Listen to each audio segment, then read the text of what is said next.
Assalamualaikum warahmatullahi wabarakatuh.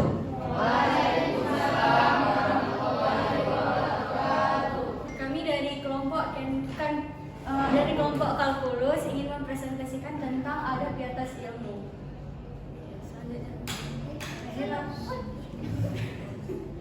Nah, anggota kami itu ada Ayla Azura, Alsa Sosakila, Lutfia Hariza Amarta, Maulidia Yusnita, Nya Elza Ramadila, Sarah Putri Ramadhani, Zainda Riyadsyah.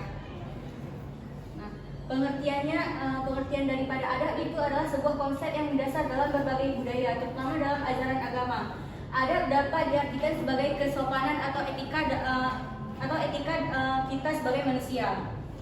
Ini mencakup segala bentuk perilaku yang menunjukkan penghormatan terhadap diri sendiri, orang lain, lingkungan, dan Tuhan. Jadi selanjutnya ada jenis-jenis adab. Jenis-jenis adab yang pertama itu adab berbicara. Kita sebagai manusia harus menghindari perkataan yang kasar, menyakitkan, ataupun tidak sopan. Selanjutnya kita harus berbicara dengan lemah lembut dan penuh dengan hormat. Jenis-jenis adab yang kedua itu adalah adab makan dan minum. Kita harus makan dengan tangan kanan, tidak yang berlebihan, dan membaca doa sebelum maupun sesudah makan. Selanjutnya yang ketiga itu ada berpakaian. Kita harus berpakaian dengan pakaian bersih, menutup aurat dan sesuai dengan ajaran agama. Lalu yang keempat itu ada bertamu. Kita harus menghormati tuan rumah dan datang pada waktu yang tepat, serta meminta izin ketika masuk ke rumah orang lain. Yang kelima itu ada menuntut ilmu. Kita sebagai siswa harus selalu menghormati guru, bersikap sabar dalam belajar, serta berbagi ilmu dengan orang lain. Selanjutnya itu ada macam-macam adab. Adab yang pertama itu adalah adab kita kepada Allah Subhanahu wa Ta'ala. Kita beradab dengan khusyuk, bersyukur dan berdoa kepadanya. Lalu yang kedua adab kepada Rasulullah SAW. Kita sebagai umatnya dengan mengikuti sunnahnya, mencintainya dan menghormati beliau. Lalu yang ketiga adab kepada orang tua. Kita sebagai anak harus selalu berbakti, berbicara sopan dan tidak menaikkan intonasi suara, serta meminta izin ketika kita sedang ada berbagai kegiatan. Lalu yang keempat adalah adab kepada guru. Kita sebagai siswa harus selalu menghormati, selalu mendengarkan dan tidak memotong pembicaraan guru, terkecuali ketika kita meminta pertanyaan dan harus mengangkat tangan. Lalu yang kelima adalah adab kepada sesama manusia.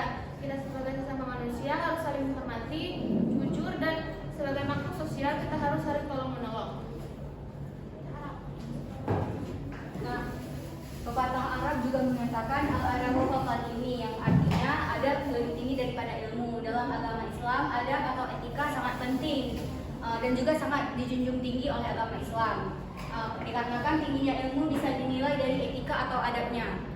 Jika seorang memiliki ilmu, belum tentu ia beradab. Nah, jika seseorang beradab, tentunya ia pasti akan memiliki ilmu. Dan juga ada pepatah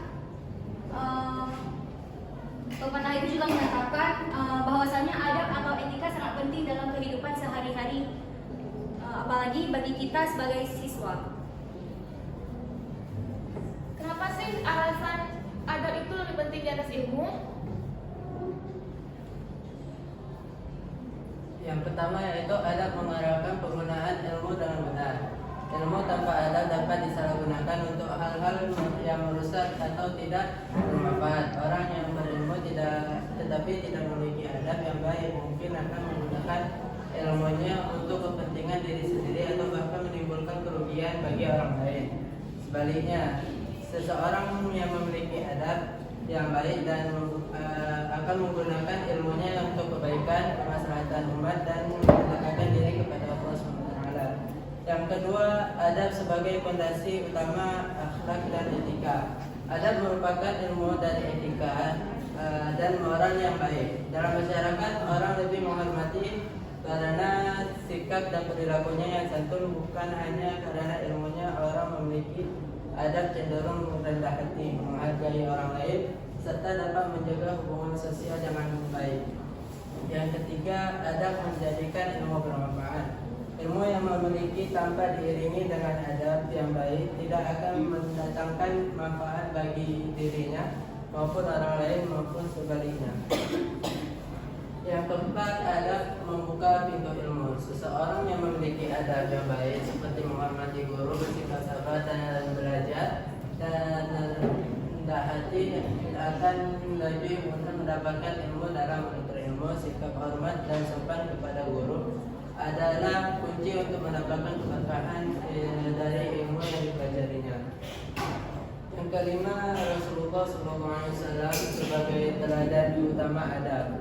Rasulullah SAW bersabda, sesungguhnya aku diutus untuk menyempurnakan akhlak yang mulia. Hadis riwayat Ahmad. Ini menunjukkan bahwa misi utama dari diutusnya Nabi Muhammad SAW adalah untuk menyempurnakan adab dan akhlak. Rasulullah juga mencontohkan bahwa sebelum ilmu, yang pertama kali harus diperhatikan adalah sikap dan perilaku yang baik. Karena dengan adab yang baik, ilmu akan lebih bermanfaat dan bermakna. Nah, selanjutnya itu ada contoh adat dalam kehidupan sehari-hari. Yang pertama itu adat terhadap Allah. Kita tuh harus saling bersyukur atas kebaikan Allah, meyakini kesempurnaan Allah dan taat terhadap perintahnya.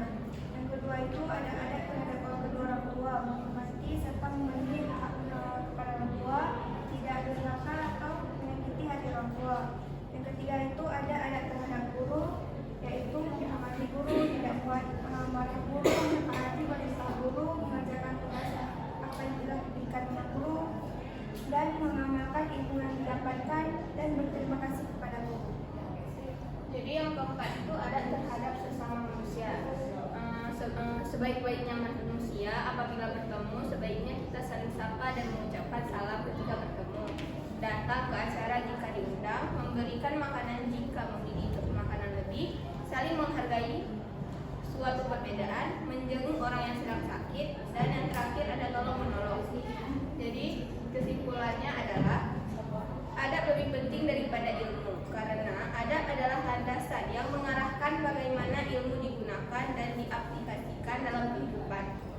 Tanpa adab, ilmu bisa menjadi bumerang yang merusak diri sendiri dan orang lain. Dan oleh karena itu, penting bagi seseorang untuk mempelajari adab lebih dahulu, agar ilmunya membawa manfaat yang positif dan berkah, baik untuk dirinya maupun orang lain. Baik, terima kasih semuanya. Sekian dari kami. Apabila ada kekurangan, kami mohon maaf. Wabillahi taufiq